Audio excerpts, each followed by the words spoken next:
You want to talk about climate change? Let's talk about the other fucking catastrophe that we're going to see express itself this year. For those of you unaware, it is looking like we are, it sounds naughty, crunchy. It has salmon and shrimp. It's like fried shrimp on top of it. It's so fucking good. Like shrimp tempura shit. Oh. If you're unaware, we are looking at a record-breaking year for high temperatures, apparently. We are expecting multiple heat waves.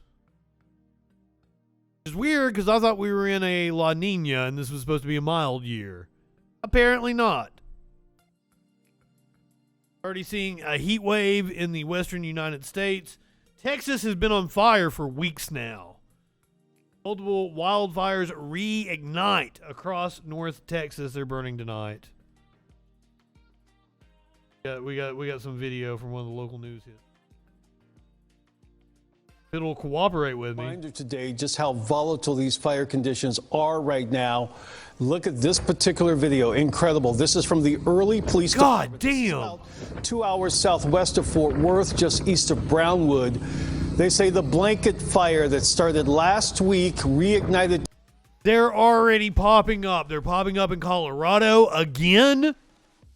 They're popping up in California. I think Montana is on a fire watch right now. We are looking at drought conditions all over the West. Today, and it's spreading. That is tough to look at, folks. Right now, they say the towns of Early and Blanket, they are not at risk.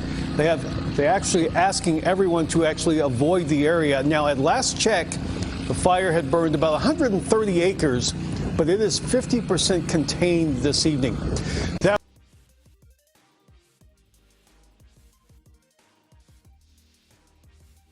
Heat wave shatters records across California, spells trouble for drought-dried state. And California has stopped having fire seasons. It's just fire all year round. California's record dry start to the year is verging with record high temperatures as an early spring heat wave settles over large swaths of the state. Multiple temperature records were shattered Tuesday and Wednesday, according to the National Weather Service, including some that were nearly a century old. Santa Rosa, a sweltering 89-degree high on Tuesday, broke the previous record temperature for the date. Carmelo, the temperature hit 90 degrees and broke an 88-degree record last seen in 2008. The dome of high pressure that's sitting overhead, said David Sweet, a meteorologist with the National Weather Service in Oxnard. Dome of warm air and downward vertical motions. Other temperature records set Tuesday include 89 degrees in Oxnard, 88 degrees in Red Bluff, 86 degrees in Santa Maria and King City, 85 in Redwood, 85 in downtown Oakland. Jesus. The heat stretched all the way into the northern reaches of the state.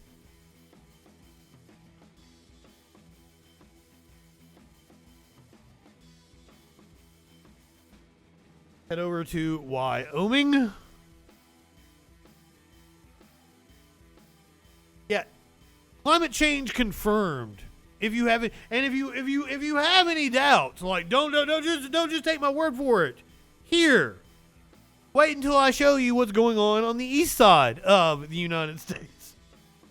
Record-breaking high temps likely through Monday in Wyoming.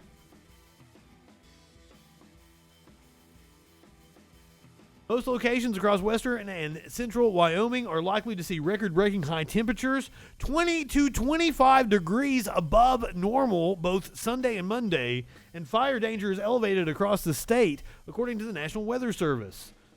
Winds and gusts Sunday should generally be less robust than those seen yesterday. Nevertheless, fire behavior will be more extreme than usual for this time of year.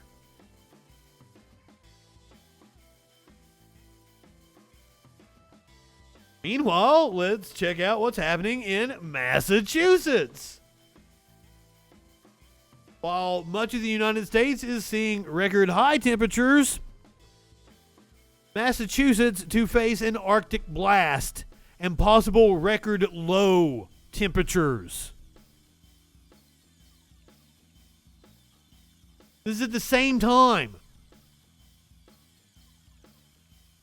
Sorry, warm weather lovers. Old man winter is roaring back yet again in the Bay State this week as forecasters predict a chance for record low high temperatures on Monday. Single digit wind chills are possible. Going to be a chilly start to the week, said Rob Mednia. I'm sorry, I fucked his name up.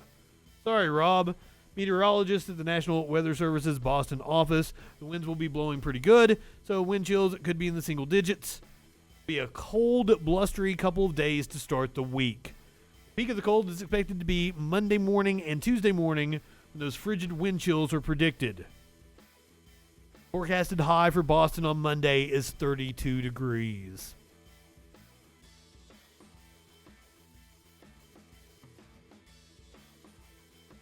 That would be a record low high temperature for March 28th.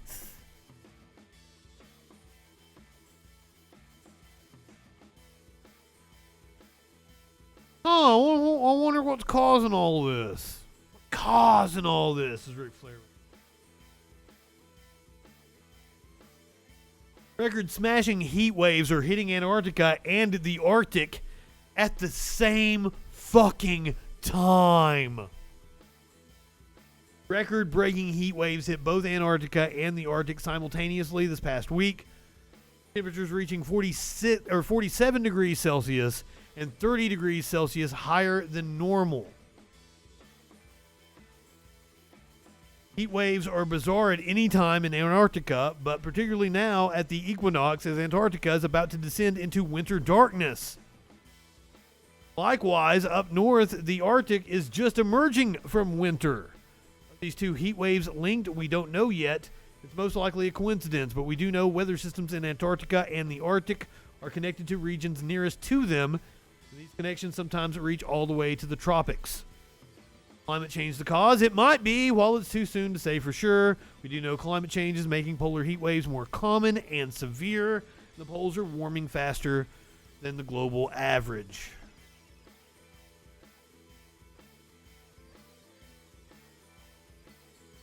I'm sorry, Spider, and content warning for this one because this one's sad. Ice shelf collapses in East Antarctica for the first time.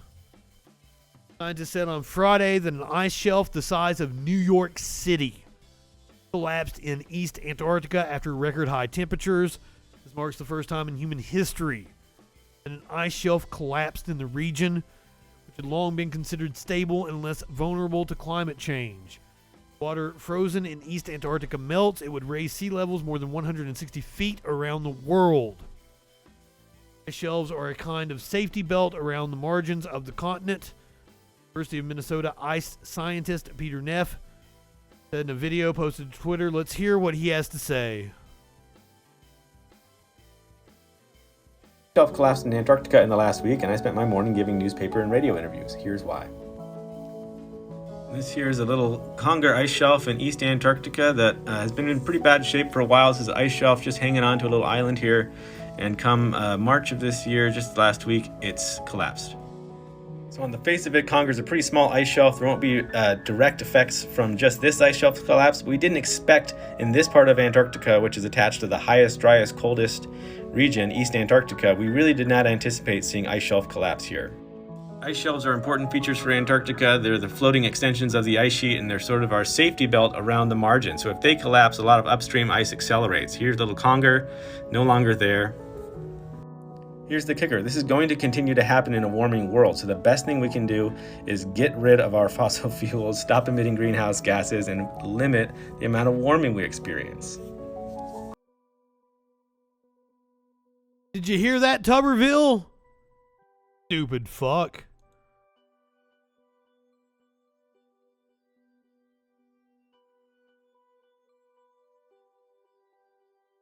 UN climate chief is calling climate change a grave threat to life.